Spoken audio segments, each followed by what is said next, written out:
한국경제TV 생생한 실전 투자 정보 와우퀴즈. 월 5,000원 커피값으로 투자 정보가 내 손 안에 배달됩니다. 와우퀴즈 N에서 만나요. 이어서 실제 시장 참여자들이 바라보는 시장의 모습 알아봅니다. 앰플리파이 ETF 한동훈 상무와 함께합니다. 안녕하십니까? 안녕하십니까. 앰플리파이 ETF 한동훈입니다. 자, 상무님, 오늘은 암호화폐 시장이 조금 상승하고 있는데 거의 한 달 가까이 하락을 해왔거든요. 지금 질문은 이제는 끝자락에 온 거냐, 하락의 끝자락이냐, 이게 가장 중요한 질문인데 이걸 알아보려면 그동안에 왜 많이 빠졌냐, 떨어졌냐에 대한 원인이 분석이 돼야 될 것 같습니다. 어떻게 보십니까? 네, 가장 큰 이유는 가상자산이 유동성 그리고 매크로 이슈에 가장 민감한 자산이 되었기 때문인데요. 흔히 민감한 자산으로 환율을, 돈의 흐름을 꼽고 있죠. 그런데 최근 외환 시장과 더불어서 가장 민감한 것이 가상자산입니다. 그냥 쉽게 얘기하면 기관들이 가상자산 활용도가 높아졌다는 뜻이죠. 비트코인 ETF인 아이빗 같은 경우에는 수많은 헤지펀드, 자산운용사, 하버드, 브라운 대학, 기금 등 여러 곳에 투자를 하는데 이들이 결국 자산 배분을 할 때 주식, 채권, 현금 이렇게 하는데 여기에 일부가 가상자산으로 흘러갔기 때문이죠. 근데 매크로 이슈가 발생했을 경우에 가장 먼저 변동성이 큰 것부터 정리를 할 것이고 그것이 결국 가상자산이 됐다는 것입니다. 결국 가상자산이 이제 매크로 큰 이슈에 가장 큰 영향을 받게 되는 것이고 이것이 결국 12월의 금리 결정이라는 거죠. 연준 인사들이 발언이 최근 계속 매파적이었다가 안 좋았다가 지금은 또 일부 인사들이 인하를 내면서 되게 좋은 또 시장 모멘텀을 보여주고 있죠. 거짓말같이 제가 한국 출장 갔다가 뉴욕에 들어오니까 시장이 좋아졌습니다. 결국 그러니까 첫 번째는 매크로 이슈에 가장 민감하다는 것이고요. 두 번째는 가상자산 시장에서 발생한 연쇄적인 마진 콜 영향입니다. 흔히 디파이라고 해서 탈중앙화 금융이라고 하죠. 은행과 증권과 같은 역할을 하는 업체들이 상당히 많이 있는데요. 한마디로 은행에 예치를 하고 스테이킹을 하면 이자를 주기도 하는데 다른 투자자들에게 대출을 해주기도 하고 그 이용료를 받기도 합니다.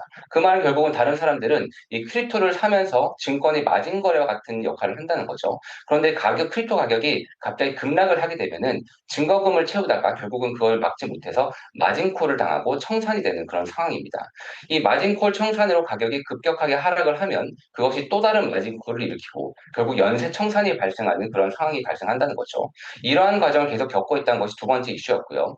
세 번째 이유는 바로 이제 DAT, 디지털 애셋 트레저리라고 하는 회사들이 겪고 있는 현상인데 이 상장사들이 시가총액이 이 회사가 보유한 가상자산의 밸류보다도 하락하는 그런 상황이 발생을 하고 있는데요. 이 DAT 같은 경우는 보통 자기 자본으로 이더리움이나 비트코인을 사기보다는 대부분은 주식이나 회사채, 전환사채 등을 조달해서 그 자금으로 사는 경우가 많죠. 그렇다 보니까 결국은 이들이 레버리지를 일으키는 경우죠. 그러다 보니까 주가를 보면은 보통 이를 반영하기 때문에 가상자산 가격이 상승할 때 이 기업들의 주가가 더 높이 상승을 했었습니다. 그런데 이제 지금은 주가가 하락을 하니까 더 빨리 하락을 하면서 현재 이들이 갖고 있는 시가총액보다도 가상자산의 전체 밸류보다도 시가총액이 더 하락하는 그런 상태를 지금 직면하게 된 거죠. 그러다 보니까 특히 규모가 작은 기업들, FG 넥서스 같은 경우는 최근 4개월간 주가가 94% 하락을 하면서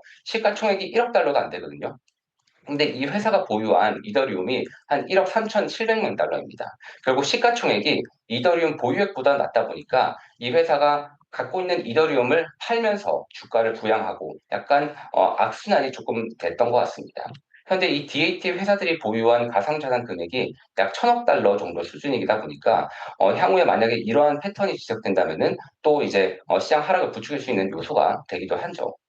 마이크로 스트레치 같은 경우는 약간 조금 다른데 최근에 이제 주가가 많이 빠졌는데 여기가 최근에 이제 그 가상자산 가격 하락에 따른 그 해지 성격으로 마이크로 스트레치의 풋옵션을 매수했다고 합니다. 이러한 영향으로 마이크로 스트레치가 많이 하락을 하기도 했었죠. 마지막으로는 결국 범죄 자금 및 자금 세탁 자금의 출해인데 이것은 결국은 시장의 신뢰를 무너뜨리는 상황이다 보니까 결국은 향후에 계속해서 탈중앙화 거래소에서는 단속 쉽지 않겠지만 적어도 중앙거래소에서는 철저하게 관리를 통해서 투자들의 신뢰를 계속 쌓아가는 것이 관건인 것 같습니다. 지난주까지 국내 포함해서 전 세계 탐사 보도 기자들이 이 비트코인의 돈 세탁 정황을 전 세계 한 10여 개국에서 추적하는 기사 쏟아내기도 했었거든요. 이런 것들이 다 가격에 영향을 줬을 수도 있겠군요. 알겠습니다. 그렇다면 이제는 정말로 이 하락론이 끝날 때가 되었는가? 아니면은 관련해서 조금 더 관망해야 되는가? 두 가지가 남았는데 어떤 쪽이 더 유효한 투자 전략이라고 보십니까?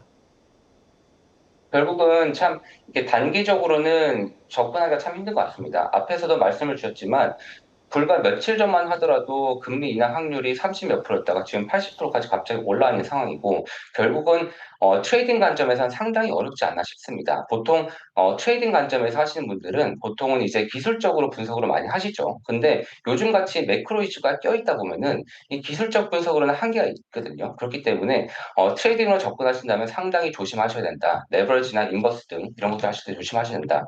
다만 이제 그래서 현재의 센티멘트가 좋지 않지만 결국은 이 금리 불확실성이라든지 이런 것들이 많이 완화됐지만 아직까지도 제 생각에는 여전히 불확실하다 봅니다. 여전히 데이터이고요. 데이터가 불확실하기 때문에 그리고 연준의 그런 매파적인 비둘기파적인 그런 발언 때문에 왔다 갔다 하는 것이 12월뿐만이 아니라 계속해서 이어지지 않을까 싶습니다. 그래서 저희는 결국은 장기적인 투자 관점에서 가상자산 시장에 대한 뷰를 봐야 되는데 만약에 긍정적인 뷰를 가지신다고 한다면은 저는 적립식 투자의 방식을 여기에 적용하는 것도 나쁘지 않다고 봅니다. 보통 저희가 펀드를 월 적립하죠.